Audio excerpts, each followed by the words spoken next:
Malaysia dilaporkan menjadi antara negara yang diterima menjadi negara rakan BRICS. Negara dilaporkan menerima status itu bersama 12 yang lain termasuk Indonesia, Vietnam dan Thailand. Laporan bersama Lukman Haris dari Kazan, Rusia.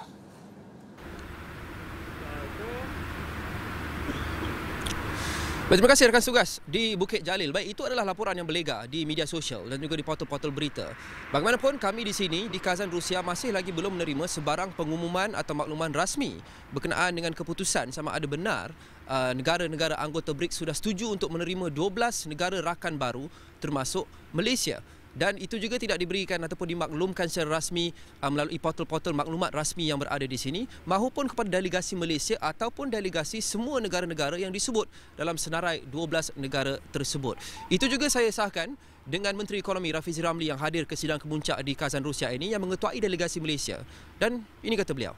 Selalunya pada persidangan seperti ini, pengumuman itu akan dibuat di akhir. Jadi bagi pihak delegasi Malaysia, kita akan menunggu sebarang pengumuman yang akan dibuat. Tapi kita juga sedia maklum bahawa permohonan daripada negara-negara untuk menyertai BRICS ni memang terus berlaku.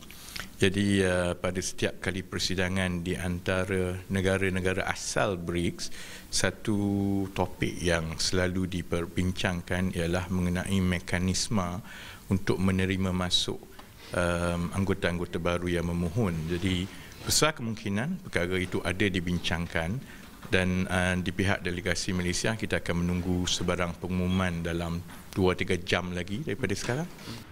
Baik, itu kata YB Rafizi sebentar tadi, dan hari ini akan berlangsungnya sidang kemuncak BRICS Plus, iaitu perbincangan dan dialog yang melibatkan negara-negara bukan anggota BRICS termasuk negara pemerhati seperti Malaysia.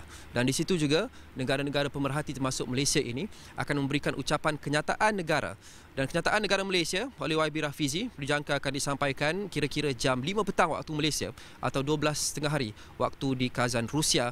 Dan seusai itu kita berharap untuk mendapatkan lebih pencerahan berkenaan dengan kesahihan keputusan negara anggota BRICS ini untuk menerima Malaysia selaku salah satu daripada negara rakan. Kerana kalau kita lihat praktis, kalau kita lihat amalan terdahulu ya, sebelum pengumuman sebesar ini akan dibuat, pihak delegasi Malaysia mungkin akan dimaklumkan secara tertutup dan juga secara rasmi sebelum ia diwar-warkan kepada umum, tetapi pihak delegasi Malaysia juga mengumumkan mereka tidak menerima sebarang pengumuman itu. Dan sejauh pengetahuan kami juga dengan usul periksa bersama dengan mereka, delegasi negara-negara yang disenaraikan dalam senarai 12 anggota atau 13 anggota negara rakan itu juga tidak dimaklumkan.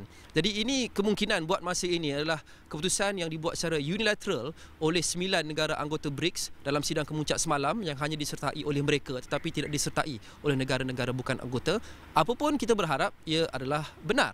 Dan kita akan juga menelusuri apa maknanya jika ia benar, apa impak yang akan dibawa, dan segala pencerahan diharap akan dapat diperoleh pada hari ini, pada hari kedua dan hari terakhir sidang kemuncak BRICS yang akan melibatkan negara-negara pemerhati.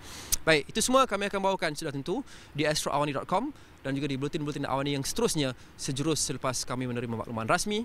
Buat masa sekarang kita kembali pada rakan setugas di Bukit Jalil.